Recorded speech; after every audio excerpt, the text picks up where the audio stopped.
Hello everyone and welcome to this third entry of Elite Dungeons 3 guide.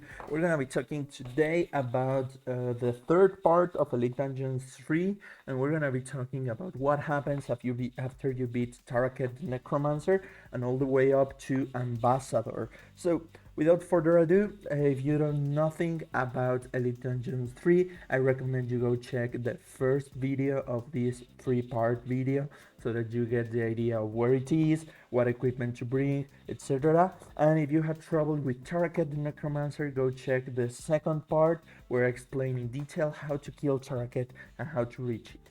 Now, we want to talk about the rewards, the pet and title for the ambassador. He has a special pet called Ambi, and he's the only monster in the game that can drop the Eldritch crossbow pieces. They are dropped in three parts: a limb, a mechanism, and a stock. And the way it works is you can't get duplicates until you finish a crossbow. So if you get a limb, then the next part you get it's either a stock or a mechanism guaranteed, and after that you will be getting them in the same order. Myself, the first part I got was the mechanism, the second was the limb, and the third was the stock. So I'm always getting them in that order: mechanism, limb, and stock. Also, I actually heard that some people are trying to outsell the stock, say like the stock is the most rare or most expensive part. They have the same drop rate, it's just a matter of luck. So if you're buying the pieces, don't be scammed, don't be cheated. They all have the same drop rate, and getting all of the ambassador unique drops, it gives you the name or the title the ambassador. So we're gonna talk about the ambassador right now. He has 1 million HP, three phases of the battle, each one with their own special, with their own mechanics. He has an affinity value of 55 for every style, so he's equally weak to every single style of combat. He is poisonable, so you can poison him and it will help a lot if you do. Immune to stuns. He is fixed, so he cannot move. He won't move during the whole fight, and that is interesting. However, you can walk under him for certain mechanics, and he is weak to Pterosaur Mole. Also, one thing to note is that he is not an undead. He might show as an undead, but he is not considered an undead monster, so he is not weak to any of the undead abilities. For minimum requirements, and these are the requirements I recommend for the ambassador. It's probably doable with a little less, but it makes the fight harder. You want 90 in your combat style, so defense and magic range or melee, 96 Airblur or more for Overlords, 95 Prayer for Turmoil, and the damage boosting 95 Prayers. The quest, the Curse of the Blackstone complete, you can complete the dungeons in story mode for that quest, and it will grant you a 10% damage mitigation. And I heavily recommend the use of Bladed Dive, especially if you are using melee. If you're using ranged, I seriously recommend using a greater ricochet with Karoming 4, although it's a bit expensive. It is really worth it. And if you're using magic, I seriously recommend completing City of Sentistan and unlocking the new magic spells beforehand for the use of Animate Death. Okay, so now we're gonna talk about the dungeon. The equipment is the same as usual for the elite dungeons. If you have any doubt with it, it's on the first video of this part, equipment for the dungeon, and we're gonna talk about how to go. Right after you kill target, you wanna keep on going, and you will see an undead witch and two armored skeletons. Kill the witch first, since they deal a lot of damage, and keep using your area ability effects. On the next room, you're gonna see a Calgarian demon. You want to kill that Calgarian demon to proceed. You can ignore the zombies. However, I like using some area of effect abilities to be able to regenerate. And on the next part, you're gonna see some Calgarian demons that I ignore. Those Calgarian demons actually respawn, so just ignore them. And here's an important thing. Right after it, you're gonna see a lot of skeletons. There's an Ulven Necromancer kinda hiding, so make sure you kill that Ulven Necromancer, and once he is dead, go all the way to the other side and kill the necromancer. That will open the gate, and you can keep moving forward. Now, for the gate, I do recommend trying to go through the gate the closest to the west that you possibly can. That way, you're gonna prevent some undead witches that are east from following you and being able to damage you. And sometimes the magister as a mini boss spawns there and can also be a bit messy if you get him into the fight.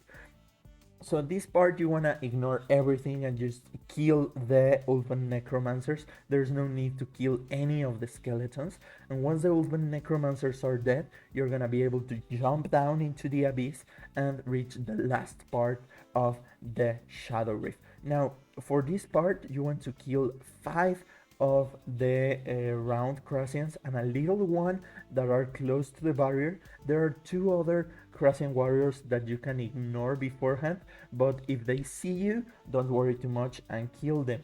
And here is one of the hardest parts after the bridge, or maybe even at the point of the bridge. The skeletons. These skeletons that are here, the warped skeletons, they hit with magic and they hit really, really hard. They heal themselves, so they become a real nuisance. What I like to do is pick them one by one here, and on the next part, I want to search and try to hide behind the cloaked zealots. I focus on the skeletons first and area damage the cloaked zealots, and as you can see, you can get them down pretty easy. Right now, one of the skeletons didn't saw me till I have finished with the zealots, so it was pretty fine. And if you can get the skeleton trapped behind something, it should be pretty good. Now, for the next part, you want to kill the 4 monsters too. There are up to 3 mini bosses that can spawn there. All 3 attack with magic, so if you see them, just be careful, take your time, be patient, and once that barrier is down, you're gonna see the chest. Don't forget to toggle it if you want to double drop, and you're ready to go to the ambassador. So we're going to talk about the ambassador equipment, and we're going to be speaking about the fight in a bit. So, equipment for the ambassador, the best armor, the best weapons you can get. There is a DPS check, and that means there's a part of the fight where you need to deal a lot of damage in a couple of seconds while moving around. So that part is gonna be really important.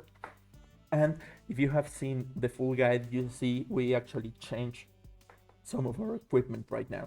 So I recommend Drygors as a minimum, tier 90 and tier 80 plus armor, either Masterwork for melee. Masterwork works really well here, and Virtus or Pernix minimum for the rest. However, I do recommend trying to learn Ambassador with melee, since his primary attack style is ranged, and having Masterwork will really help with some mechanics.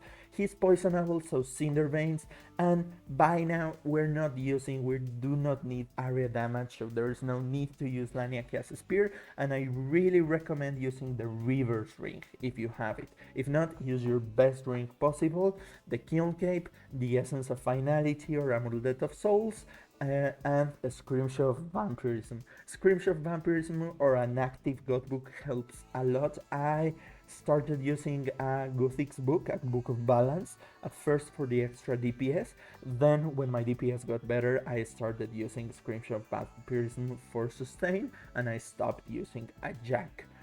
One thing to note is that we are not carrying armor spikes, we are carrying a rune pouch in this preset. You can bring armor spikes if you want. However, I like to bring the rune pouch with runes for disruption shield, since it would be really helpful, and I really recommend you getting the time to go Libid farm and unlock disruption shield. I know it's a grind, I know it's a pain in, but getting disruption shield is totally worth it for PvM. So if you can get it, go unlock it, and it will be really good in this fight and in many others. So for the inventory, we're using a combat kit. That means Excalibur, weapon poison, overload, ring of vigor, adrenaline renewal, ancient elven ritual shard, prayer pots, and a shield. And opposite to the other fights that we have seen so far in this fight, a shield is gonna be vital for a couple of mechanics, either a shield or a defender. You can pick to use a defender if you want, but a shield is heavily recommended, especially since if you mess up certain mechanics, barricade ability can come really handy. Weapon poison plus plus plus, dominion mines you can use between 4 and I usually use 4 dominion mines on my kills because I do 2 cycles on phase 1, but at the start you want to bring about 8 dominion mines and they will help a lot. You want to bring your runes for disruption shield, food, and a bladed dive switch in case you are using dual wield or laceration boots in your setup. And well, that's it for the inventory. The next part, we're gonna be working phase by phase. So we're gonna be talking about the phase 1 specials. And let me be honest with you guys here. Once you're over phase 1, you have done the hardest part of the battle. Once you pass through phase 1 of Ambassador, you can actually get the kill. So if you get killed on phase 2 or on phase 3, don't be demotivated. And if you get killed a lot of times in phase 1, don't be sad. A friend of mine just started soloing it and he spent 8 onyxes learning on Ring of Death. So don't be ashamed, don't demoralize yourself, just keep trying, keep improving. If you get tilted, take a rest. And let's look at Ambassador's special attacks. And the first special attack we have is the smoke. He will throw a smoke at you, very similar to the one of the first elite dungeon. He will throw a timer over your head. As you can see right there, a blue bar will appear, and after a couple of seconds, where you are standing, smoke will appear. So the way you usually dismiss the smoke is you bladed dive to the middle of the arena. It's very important that you leave the space near the corner where you see the light come in, that you leave that space clear of smoke for the next phase. There's actually a smoke very badly placed over the top of my screen right now. So you want to bladed dive away, wait till the smoke hits you once. As you can see, it hit me for 89 damage. It's a little, but it will scale. So if you stand on it after 30 seconds, you will start get thousands of damage per tick. So try not, and then move. That will make the smoke appear on the same space. The thing about the smoke is that it doesn't appear once, it appears twice. It appears one there and then another time when you get the first hit. So if you move immediately after the smoke appears, you will place 2 squares of smoke in different parts of the arena, and that can be painful. That's actually what happened up north, and that's why you see all of that smoke there. So for the second special attack, you have something that's called the unstable black hole. He will summon an unstable black hole with a lot of life points and a timer above his head. The black hole is almost unkillable. Let's be frank. You won't be able to have enough time to kill the black hole, at least at the making of this video, and I doubt it will happen sometime soon. I mean, you need to deal like, I think it's 100,000 damage in like 10 seconds or something like that. It's an insane amount of DPS, and I highly doubt anyone can pull it off. If anyone can pull it off, send me a video and I will gladly make a video about it.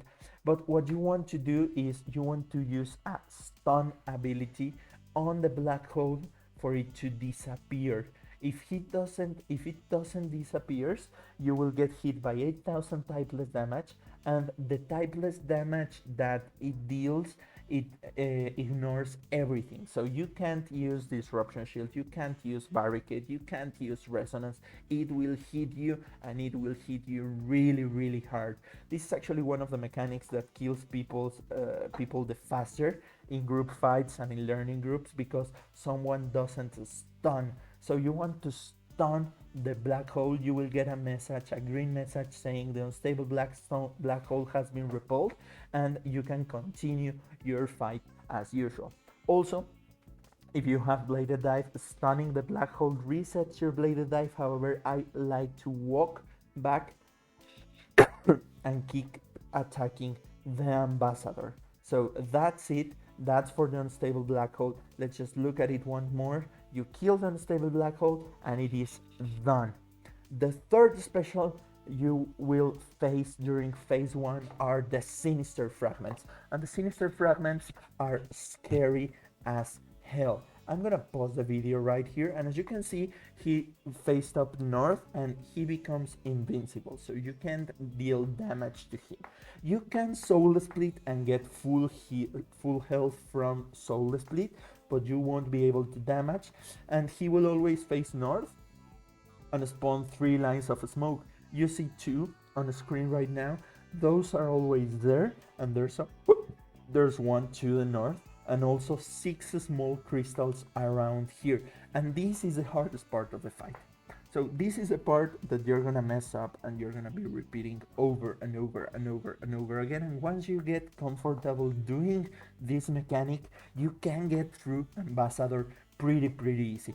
What you need to do is you need to kill the sinister fragments. You actually need to kill all 6 or as much as you possibly can, as fast as you can, while dodging the lines of bright smoke. If you touch the bright smoke, it will deal around 6,000 to 9,000 typeless damage per tick. So if the smoke touches you, you might as well be dead.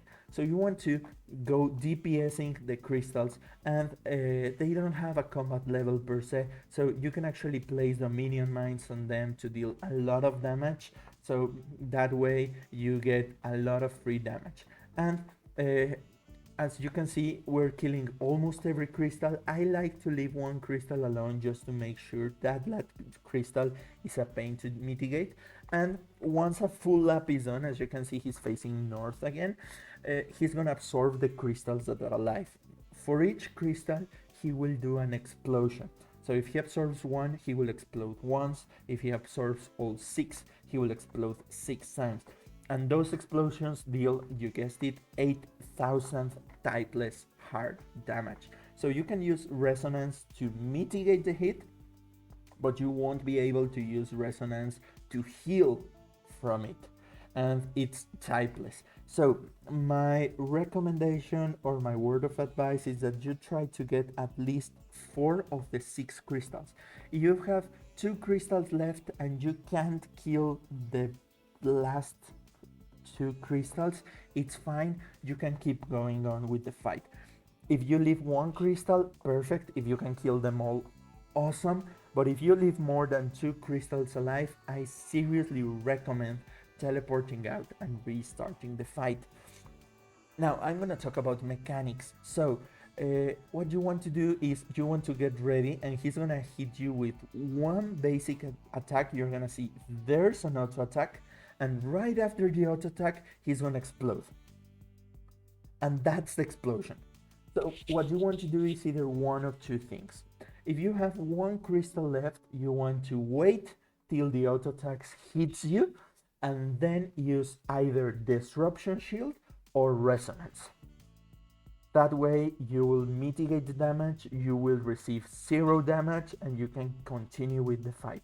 If you left 2 crystals open, wait for the first auto attack or the first basic to hit you, and right after that cast barricade. That way barricade should last long enough to save you from the 2 crystals, and you can keep dealing damage. One thing to note here is that even meanwhile he's exploding, he continues with the regular rotation. He continues with the regular attack rotation. So you want to make sure that you keep paying attention for the smokes and the black holes and everything that would happen in between. So those are the specials used in phase 1. I just want to make a note. Please try to memorize where the smoke lines appear, and do not stand in the smoke lines. Please, they will kill you. Now we're going to be talking about a phase 1 rotation, and first of all we're going to be talking about his basic attacks. So his basic attacks are a ranged hit, a magic hit, or a melee hit, and I'm going to walk over how he does it. The first attack he does, it's a magic hit always. It's gonna be a very slow moving orb. you can actually time it right and use resonance, divert, or any defensive like that to mitigate the damage. And the blue orbs actually hit for very, very high damage, so you can get very nice heals and very nice damage from them. After that, he will attack with ranged hits, so you want to keep protect from range from the most fight.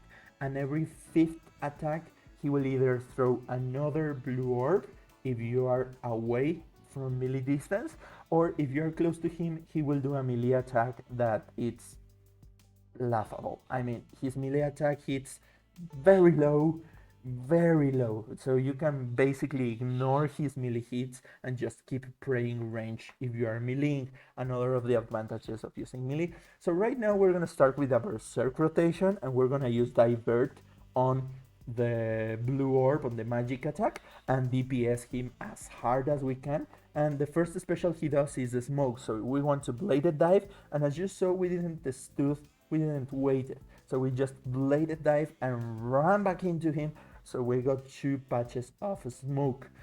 Doesn't matter, after the smoke he will summon a black hole and usually use a magic attack during the black hole, so you can resonance it for a couple of health, and he will do another smoke. Right now we wait, and after the second smoke the first crystals will appear. So I like using berserk right when the crystal starts, so I can clear the first 2 crystals using mostly basics, and the third crystal I will clear with thresholds, and the fourth crystal I will use my Dominion Mines coupled with a couple of leads, and that usually does it.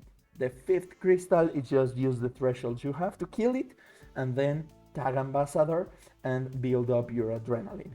So for the last crystal I wait for the hit and I use Disruption Shield or Resonance, and I keep dealing damage to him. From that the phase will repeat until he reaches 550 life points. So it's a smoke, another black hole, and as you can see I can get my health low because his basic attacks doesn't really hit that hard. He hits hard with the specials but not with the basic attacks, so you can just camp a bit low and soul split the crystals back up. So that's the second crystal. I circ the first one, I go with basics, I kill the second one, I kill the third one, and one thing to note about crystals is that if you manage to kill them within 6 seconds, the bladed dive ability will reset. So you can just keep using bladed dive over and over and over and over and over again, and since you're killing them real fast, it shouldn't matter too much. I stall a bit, I attack him, and the same. I wait for the hit, use Disruption Shield, and keep DPSing.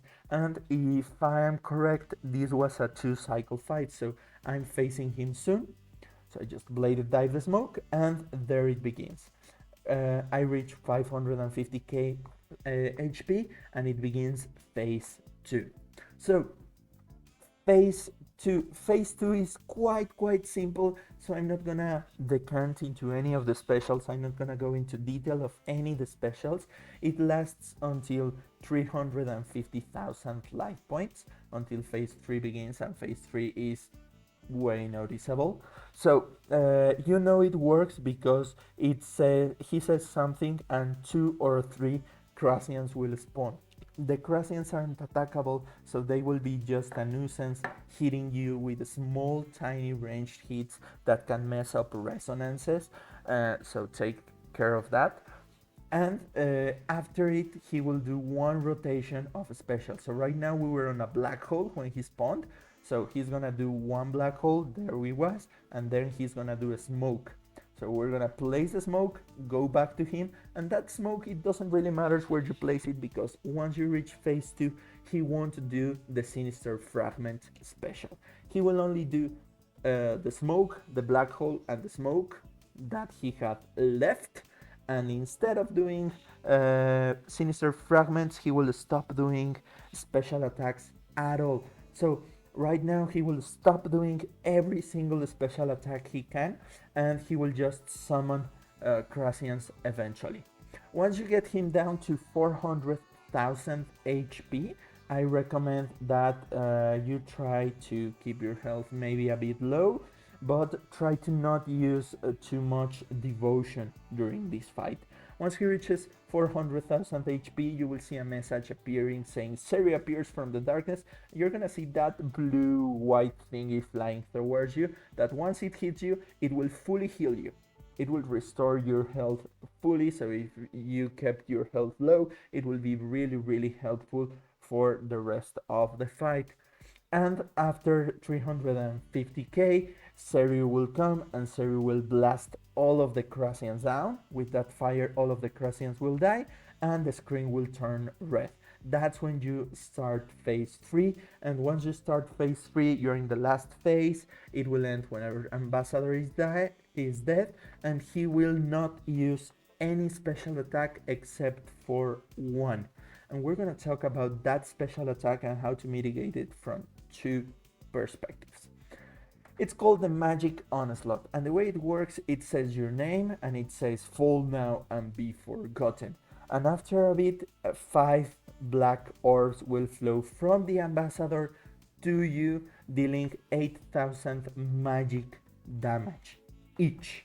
So it's 40,000 damage that you need to mitigate via some way. There are two ways to basically mitigate it. The first one and the most common one is to just protect from magic and use resonance, and that will save you from all of that special attack damage. However, that attack is done every 30 seconds. So resonance has a devotion has a 1 minute cooldown. So if you use devotion, you can just use it every 2 attacks, because he will use the special attack every 30 seconds. So you want to use devotion with protect from magic every 30 seconds, and watch the timer. Keep watching your devotion timer, because it will tell you when the next special is coming.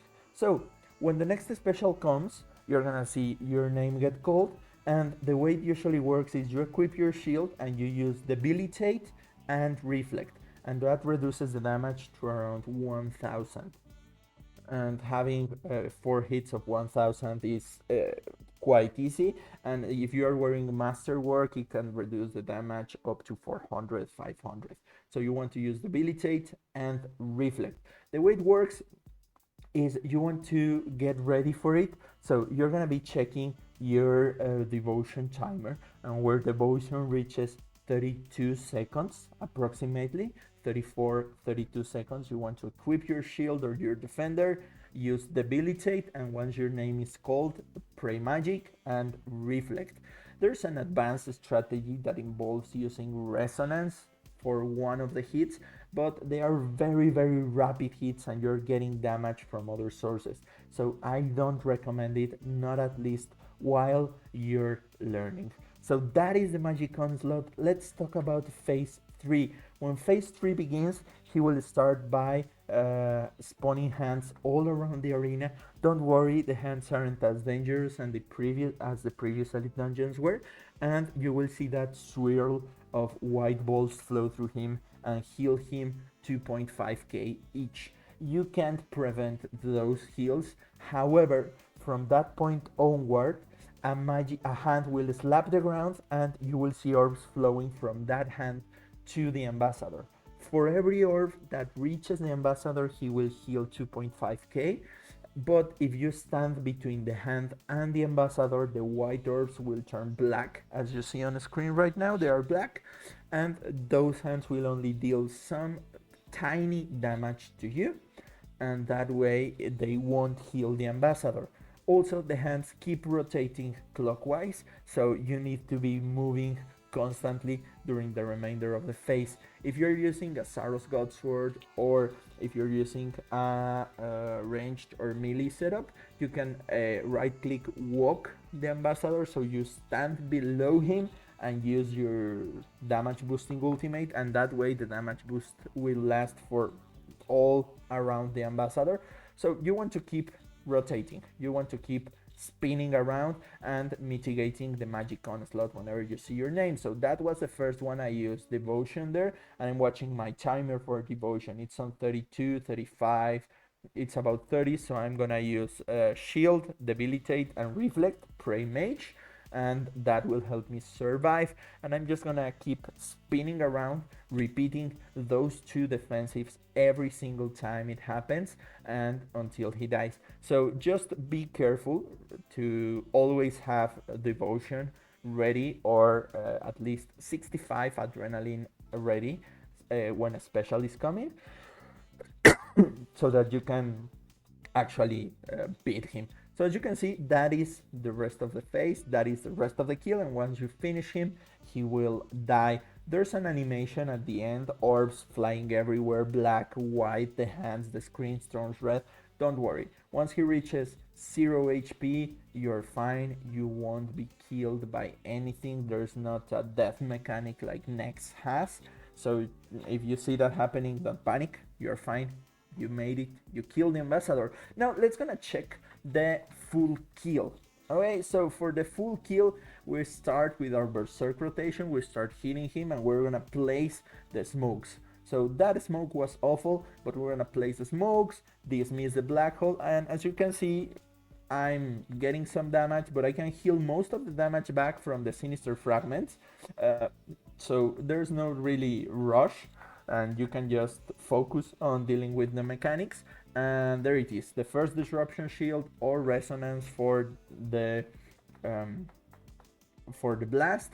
And there I get a little low on health, but I keep using my abilities to mitigate, and I don't go too high on health since I know crystals are coming, fragments are coming, and I can recover to full health mostly between the crystals and ambassador. And there he's gonna face, so he just faced, and the Crucians spawned right at the black hole. So I clear the black hole, I place the smoke, and we're free of specials.